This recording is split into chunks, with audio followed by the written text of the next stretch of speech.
What's up? It's your favorite attorney, Attorney Allie Booker. We're doing our strategy meeting. We're getting ready for court order. Let's get class started. Now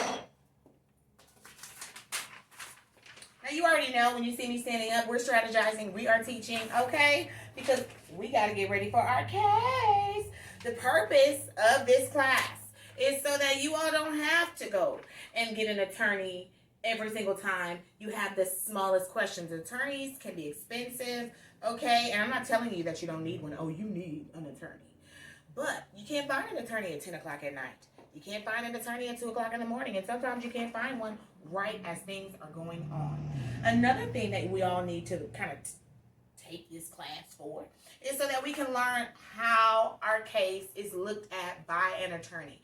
Many times people come to me and say, hey, so many attorneys turned down my case. And I want to tell them, well, here is why. Someone wrote me and they said, how do attorneys view your case if it has potentially higher medical bills? Are attorneys more willing to take a case with severe injuries and huge medical bills rather than, say, for instance, just one body part, like an elbow or a knee involved? I went to a business to buy a product, and a careless employee at the business threw his arm out without seeing me and knocked me down, causing me to slip and fall backwards into the pavement. The resulting injuries to my spine, brain, eye, foot, and elbow have cost me about $99,000 so far in medical bills and hospital care. I foresee surgeries and rehab as well as ongoing care. I'm retired and in my late 50s. Because I don't work, will that lower the value of my case? Will attorneys hesitate to take on an expensive, complicated case on contingency? I have so many questions. I've never sued one day in my life. I feel like they're responsible and they should pay. But I'm afraid attorneys won't take my case or that it might be too costly. I've suffered financial damages. I've noticed 3 cameras on the property, and I don't know if they'll delete the footage because it just happened. The manager kept saying I can't sue the company, I have to sue their employee, which sounds crazy to me. Any advice? Let's go, y'all. Let's get it crack-a-lack-in. So, yes, attorneys like cases with lots of injuries. Why? Because the bigger the injury, most of the time, the more the medical bills, and that means more pay for the attorney. Okay? But there are times that you can have one injury.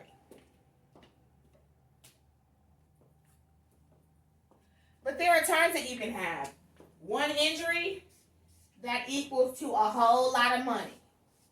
So it does not matter what type of or how many injuries you have, just as long as they equal out to what the case is worth. An attorney's work and grit that they put into the case has to make sense. If your case is hard to prove and it's only worth $3,000 and it's going to take $8,000 to prove or to try, an attorney's not going to want to take your case. It's just not going to make sense. It's something that we call not economically feasible. It has to be economically feasible for an attorney to want to take your case. So the injuries themselves aren't necessarily all the time what we are looking for. We're looking for a good claim, a good case that has a significant amount of medical bills so that we can get the money back that we're going to put into that case. And that's essentially what we look for. Don't worry about cameras and things of that nature, because attorneys, we have spoliation documentation. And what that spoliation documentation is a document that is most of the time certified, mailed to the property or the owner of the property, stating that we want them to preserve everything that has to do with your particular incident. We may be asking them to preserve cameras, written documentation, statements, witness statements, written or oral, paperwork.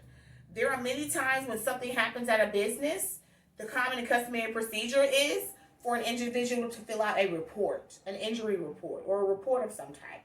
We'll ask them to save that report. We'll also ask them to save all communications that are dealing with that particular incident. So once that spoliation documentation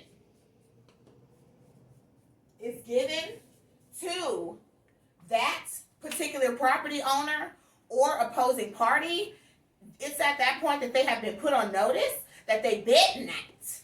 And I mean they bet not get rid of the evidence. If they do, there are cases that state that a jury can look at the fact that they got rid of that evidence as conclusive evidence of their guilt, and they may wind up liable. Sir, what you need to do is make sure that you get an attorney early on. A lot of the things that people want to do is try to fight that case themselves. At that point, they've made statements that are against their interest, okay? And they have done things within their treatment that are not in their best interest or in the case's best interest. They have failed to send out spoliation documentation, and vital evidence in their case may not be preserved. So it is important that you hire an attorney early on, very much close to the date of the incident. Don't wait. Don't try to work that out yourself. And definitely don't reach out to the insurance company or make any statements until you have an attorney. And when these stores are asking you to write a statement of what happened, what you should write for them is, I do not wish to make a statement at this time. I will make a statement at a later date. And that's it. You don't have to write what happened, because anything that you say can and will be used against you in the court of law. And that's not just in criminal law. That's going to be on the civil side as well. So, sir, what you need to do is get an attorney, because you are way outside of your league with $100,000 in medical bills and no attorney. Second of all, you need to hurry up and get somebody so that we can send out that spoliation documentation to preserve that evidence. And third, you need to let us worry about whether or not we believe this is a case that is economically feasible. That's not for you to decide. That's for an attorney to decide. And so you got to go get one so that the person can decide. Don't sit on a case, because there are attorneys that won't take your case once you, boop, plop that butt down and sit on it. Okay? With that being said, y'all, class, order in the court. Court is now released.